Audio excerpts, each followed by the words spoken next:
Alright, welcome back, guys. The next bit of this longer video that I had to do, just involving Ukraine and a bit of America. Just the Bundy Ranch situation. I thought I'd just share a bit of information on that and see if I can help explain to some people that may not know. I don't know. Just have a look at this. This is CBS Las Vegas. When was this? April 22nd.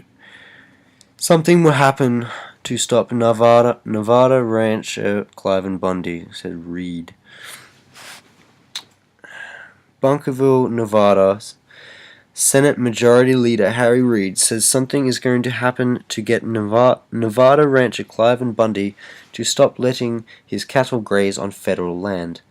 It's obvious that you just can't walk away from this, and we can speculate all we want to speculate to what's going to happen next, Reid told KSNV-TV. But I don't think it's going to be tomorrow that something is going to happen. But something will happen. We are a nation of laws, not men and women. Reid called militias staying at Bundy's Bunkerville Ranch domestic violent terrorist wannabes. Senator Dean Heller Arnev disagreed with Reid, telling KSNV that these militia members are patriots and took issue with how the U.S. Bureau of Land Management handled the situation. I take more issues with the BLM coming in with a paramilitary army of individuals with snipers. I'm talking to people in groups that are there at the event. Your own government with sniper lenses on you. It made a lot of people very uncomfortable, Heller told KSNV. So something will happen. I think see the whole situation with that is he's had the land apparently since 1870. His cattle have been grazing on that land. 1993, I think they apparently since then he was supposed to pay a grazing fee, and he's racked up something over $1 million in fees, unpaid fees. Apparently he's got the money to pay these fees, but he says it's the point. He says that's his own land. The Bureau Land Management, they're the people that are trying to take them off, and they're a business that's involved in a lot of fracking operations and destroying the earth. And he says that his cows have been allowed to graze there because that's his land, and he does not need to pay a fee for his cows to graze on his own land. And that's the whole situation with this. Plus, I think they want his land for fracking purposes. The original story that the BLM tried to say was that apparently they had to get the cows out of there because they were worrying about the endangered tortoise or turtle or whatever that's living out there too in Nevada. Which they've been living hand in hand with each other for ages, so it's just stupid. News Channel 4, I blame both sides. Oklahoma militia members join fight against feds. Oklahoma City, a land dispute in Nevada between rancher Cliven Bundy and the federal government began decades ago. The Bureau of Land Management says Bundy was allowing his cattle to graze illegally, which triggered a round of up to 400 head of cattle last week. Bundy claims his family cattle have grazed on the land since 1870 without interference from the government, like I said. However, the BLM says Bundy hadn't paid his grazing fees since 1993. Over time, officials say those fees have amounted to more than $1 million. As authorities heard the cattle, a standoff was sparked with members of the militia. Organizers with the Oklahoma militia say they have members in Nevada who claim Bundy's cattle were unlawfully herded by the Bureau. The Oklahoma militia says it is made up of nearly 50,000 volunteers. Members say they are taking Bundy's side and fear this practice could spread to the Sooner State. Scott Shaw said, evidently in America we don't actually own the property anymore, if you ever did. Shaw says Oklahoma militia members are ready to take up arms against the federal government if needed. He said, it's up to the feds, the ball's in their court. You can do this legally, or if you want to try and do a land grab violently, you can do that. We're going to resist you. Shaw says the militia has not had to defend Oklahoma from the government yet, but members are becoming concerned. Whoa, man. Talk about a spark in America. They're going up against the feds. and just for that land. I wonder what else. Apparently it's a bigger story. DC clothesline. When was this reported? April 21st. 50,000 strong and ready to rumble. Oklahoma militia pledges support for Cliven Bundy. So the same, basically. A couple of shirts I guess they're wearing. For I intend to go in harm's way. And they're ready to go. Another thing, actually. 8 news now. Sorry, just try not to sneeze. Alright, April 23rd. Militia groups fear infiltration by feds at Bundy Ranch. Bunkerville, Nevada. Militia groups are still surrounding the Bundy Ranch days after the BLM ended its roundup of the cattle. There is concern among some of them that they may have been infiltrated by undercover federal agents. One man among the self-described militia says at least 2 federal agents went undercover to gather information and are preparing to make arrests. This latest information is causing increased tensions among those who say their goal is to protect rancher Cliven Bundy. Around 50 people remain at the ranch, many living in tents and are prepared to stay for weeks, even months. Men say they took an oath to protect, but they are worried there is a rat in the ranks.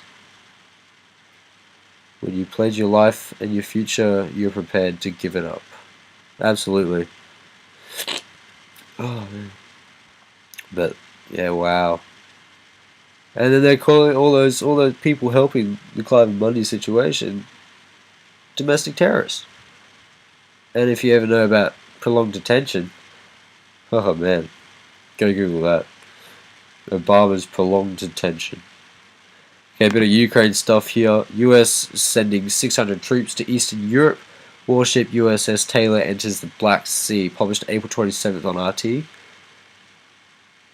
US frigate USS Taylor has entered the Black Sea according to the US Navy as the Pentagon announces plans to dispatch some 600 troops to Poland, Lithuania, Latvia, Estonia for military exercises. US claims the ship's entry is to promote peace and stability in the region. Yeah, right. The US Navy routinely operates ships in the Black Sea consistent with the Montreux Convention and international law.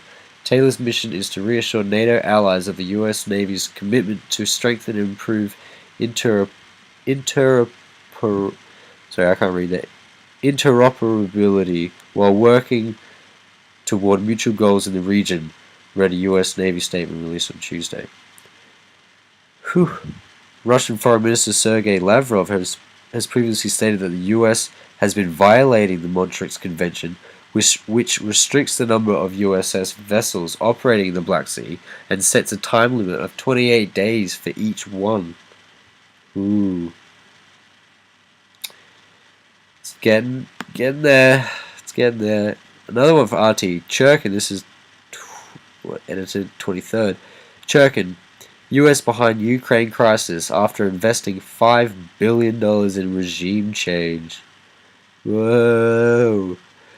I haven't seen this one yet either. The US is to blame for the events in Ukraine as it invested $5 billion in regime change in the country, taking a more radical stance than its EU allies. Vitaly Churkin, Russia's envoy to the UN, said, "It seems it was the Americans who tried to push through the most radical scenario," Churkin said in an interview with Rossiya 24 channel.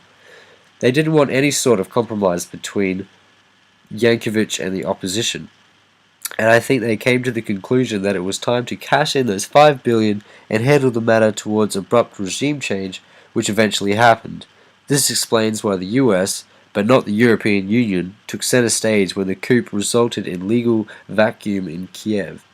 The US Assistant Secretary of State for European and Eurasian Affairs Victoria Nuland told CNN on Monday that Washington has invested around $5 billion into supporting democracy in Ukraine since the fall of Soviet Union. But Churkin has doubts about Nuland's claims, saying that any sane person would at least say that those investments didn't pay off. If those $5 billion were spent on support of democracy but not overthrow of the existent government and regime change, then no democracy has triumphed here in Ukraine, he explained. Man, man. The US started the riots, which caused the entire Ukraine crisis. Good God, regime. They invade, put in a new regime change, create a civil uprising, control the people, shoot the ones they don't need. It's like what they've done in like Iraq and all that stuff, and just for something that they want. You know, I heard they were there was reports of them flying big chunks of gold out of Ukraine, taking their gold, stealing their gold.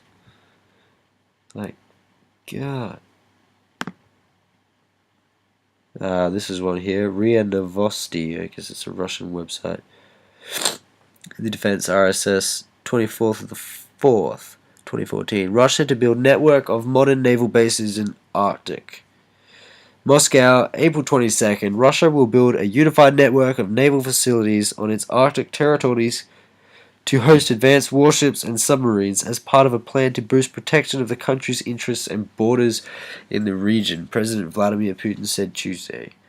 We need to strengthen our military infrastructure, in particular to create, in our part of the Arctic, a unified network of naval facilities for new generation ships and submarines, the President said at a meeting of Russia's Security Council. Boosting the security at the Arctic borders, also ordered the military in December to boost its presence in the Arctic and complete the development of military infrastructure in the region in 2014. So they're already doing it. So new submarine. Oh man, things go to war. Exactly, things go to war. And check this out: DARPA, which is America, on RT as well. DARPA producing seafloor pods that can release attack drones onto command. So not only is Russia doing more of their ships and subs, but America is working on underwater stuff too. The Pentagon's research arm, DARPA, is developing robot pods that can sit at the bottom of the ocean for long stretches of time, waiting to release airborne and water-based drones to the surface upon an attack command. The Defense Advanced Research Projects Agency, DARPA, recently called for bids to complete the final 2 phases of its Upward Falling Payloads UFP program. The UFP operation is an effort to position unmanned systems around far-flung regions on the seafloor. The housing pods would be left in place for years in anticipation of the U.S. Navy's need for non-lethal assistance. The UFPs would come equipped with electronic and low-power laser attack capabilities, surveillance sensors, and airborne and aquatic drones that would have the ability to act as decoys or offer intelligence and targeting data, Ars Technica reported. Well, there you have it. That's the latest I've got at the moment. I'm sure I'll get some more. It just keeps coming. So, hope you guys liked it. And yeah, hope you guys get back to the next video and hit the like, share it around, share the links, have a look for yourself. Most importantly, have a look at the links for yourself. Don't believe what I'm saying. Actually, look at it yourself. Look at it and just question yourself. Do you believe it? I'm not telling you what to believe. I'm just showing you what's being reported. But do you believe it? That's the only thing. It's all up to you. It's how you perceive your reality. Not the way I perceive it, but the way you perceive it. Anyways, hope you liked it and catch you next time. Later, dudes.